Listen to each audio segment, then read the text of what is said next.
Hello, everybody. Welcome back to the channel. I am the Inconsequential Runner, and we have got a treat for you today. Let's welcome you in first, Coach Mark.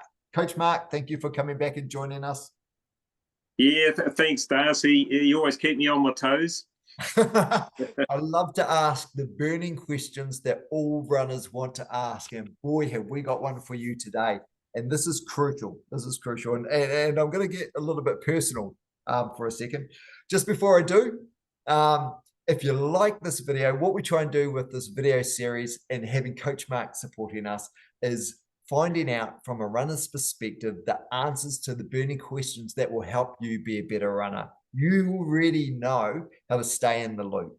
If you click on subscribe, that means the next time we produce a video like this, it's going to come to you. What we try and do, try and cover one subject matter very quickly, but we try and keep it nutritionally rich so you can get as much information as you can in as short a time as possible to help you be a better runner. If there's something good in this video, again, it's not a hard sell, but boy, if you hit that like button, it really helps us and gives us some good feedback that we're talking about the right stuff. Doesn't cost you anything. It's really easy to do, but it means the world to us. So thank you very much for that. Okay, let's get into this burning question. And it's this. I shouldn't use the word burning because what I'm really talking about is how do we not pee during a race? How do we stay hydrated? And Coach Mark, I've already come to you with this question. I came to you about a year ago because in my mind, it was a case of the most I could drink, the better. I was always fully hydrated before a race, but really I was too hydrated and that would affect my race. Sometimes I could race through it. Some other times I'd have to stop for a quick pit stop. And what I noticed is after the pit stop, I could run a lot better, obviously, because I'm carrying less liquid and I'm not carrying a big bulb of liquid in the wrong place in my body. So you don't want either of those things. You don't want to be carrying liquid you don't have to carry, and you don't want to be stopping for a pee. So, Coach Mark, you shared with me a drinking plan, and it made a massive difference. And it gave me just a process to follow, which was super important because before I didn't have a process. I just thought, nah, almost with race nerves, I'd just keep drinking because I was just nervous about the race coming up. What can I do to prepare? Let's make sure I'm hydrated. And I just keep drinking water. Wrong way. Coach Mike, you know how this goes. I start with a question, I ramble through it. Hopefully, those that are watching go, holy moly, I want the answer to this. And then I throw to you, which is what I'm going to do right now, Coach Mark.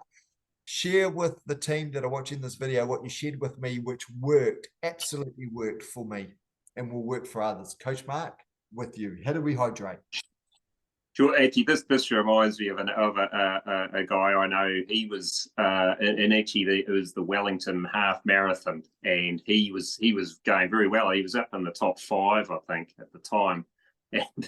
And you would know these places. A couple of public loos that are sort of for surfers, and they have wooden sort of like veranda type thing, wooden like a boardwalk. Yeah, I know the ones. Yeah.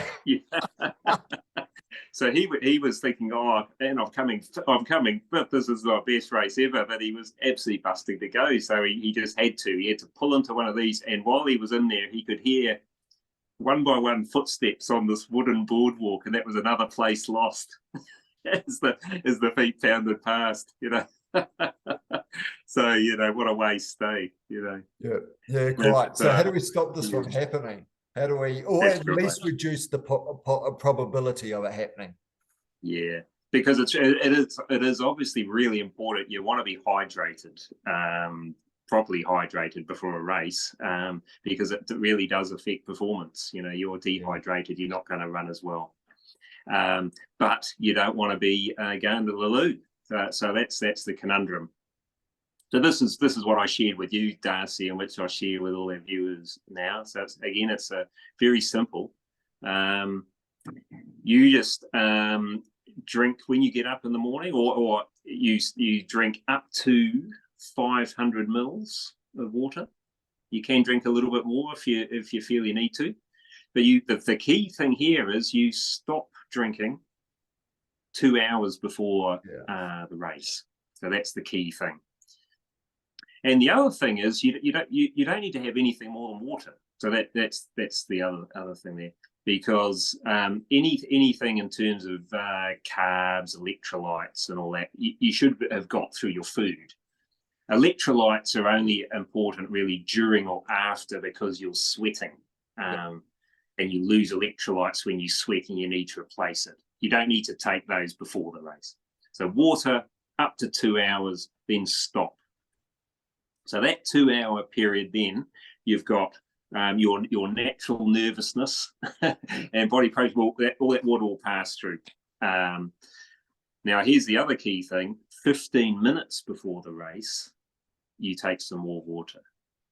So that's up to 250 mils of water. Okay, 15 minutes, which is a bit, a glass or a bit more. So what that does, you've been to the loo, that's all passed through. Quarter of an hour before the race, your body's starting to get into fight or flight mode. So that means the blood all goes away from your your natural bodily functions into your muscles ready for action. So you're unlikely to want to go to the loo then, and then you're ready to go. You'll be hydrated. You won't need to stop during the event. And I can attest to that. And I think the biggest piece of, I suppose, the impact in terms of the advice you gave was that window where you stop for 2 hours. And so what I do now, even when I'm about to do interval sessions in the evening, and I know that those are going to start at 6, I stop drinking at 4. And then I just take a couple of sips, as you say, at that 15 minutes to go mark. And to me, that almost just wets the mouth, really. It just means you're not going to get that dry mouth or anything like that. That's a pick for me. But yeah, it's certainly not going to pass through the system, as you say, up to 250 mils, 15 minutes before. But that 2 hour window, that was the single biggest impact. Because in my mind, I don't know why, but I thought if I wasn't drinking in that window, I was going to become dehydrated. And it's not the case. And to have that freedom of stop drinking before. So as I say, if I'm training that evening, 6 o'clock, I just write in my calendar, stop drinking at 4, and I just know I'm good to go. 4 to 6, don't drink anything except for that 15 minutes to go. Then a quick little, swirl around the mouth. And yeah, that's been perfect. The other thing I've noticed too, even with that, is sometimes if I felt nervous on the start line and I feel like I need a pee, I know I don't, because I forget all about it 1 minute into the race. And it might be a 2K race. I knock it out in 40 minutes. I finish the race. Then I'm talking to other people about how the race went. And then I go for a warm down run. And then, only then it occurs to me, oh, I thought I needed to be on the start line. So if you follow your plan, you might still think you need to pee, but you don't. Your body's actually conditioned in a way that you're actually good to go. It's your mind playing tricks on you. So yeah, look, all I'll say is follow Coach Mark's plan, because it made a massive difference for me, and it gives you structure. Coach Mark, this is one of those videos, I think the question's much longer than the answer, and the answer is powerful. But let me throw it to you. Is there anything else you wanted to add?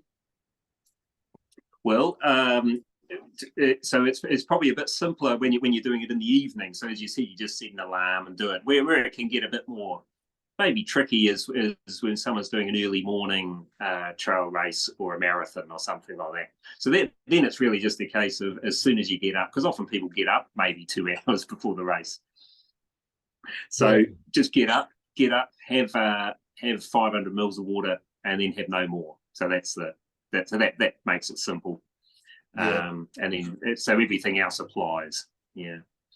I think, look, it depends on everybody's body, but I've had some 6 a.m. starts, not many, and some 7 a.m. starts for races. And getting up for your 7 a.m. at 5, I probably want to get up at 5 anyway, just so I've got 2 hours to wake my body up. So the first thing, like you say, to protect that 2 hour window, get the liquids down, have your 500 mils, top yourself up. And then I'll spend the rest of the time, of course, making sure I've got all my gear, doing a little bit of yoga, just sort of stretching myself out, and then get into the event nice and early. I try and get to an event, depending on the event, but at least half an hour before I need to start my half an hour warm up. Those of you that are joining these videos for the first time, go 2 videos back, I think, and we talk about the perfect warm up, which is a half an hour window. So go and check out that video. But yeah, I think that 2-hour window, irrespective of how early the start time is, you're going to use that 2-hour window anyway. So You just are. right at the start of it. Yes, you should have you should be up at least 2 hours really to be fully awake, functional, and yeah, that's right, to perform at your best. Yeah. So it all ties in. That drinking plan again, super simple. 500 mils with 2 hours to go, stop drinking, and then up to 250 mils, which is just a glass, 15 minutes to go. That's it. That 500 mils with 2 hours to go. Over the 2 hours, your body will get rid of that. Take everything it needs to out of it. It will get rid of that. You won't be carrying that around. And then, yeah, just your 1 glass with 15 minutes to go, irrespective of whether it's a 5K, 10K, or half marathon. Coach Mark, it'll work for you. That's the plan. Yep. It's always worked for me. And it's definitely been working for me. All right, Coach Mark, thanks for sharing that. I think it's again, this is what we ask of you, the burning questions runners need to know the answers to. So Coach Mark, thank you so much for joining us. Those that are watching, thanks for hanging around to the end of the video. You know what to do. If you love this video, hit like. If you want to stay in the loop, hit subscribe. But no hard sell. It's all with you. Coach Mark, thank you so much for joining us. We'll catch you in the next one. Certainly, Darcy. See you later.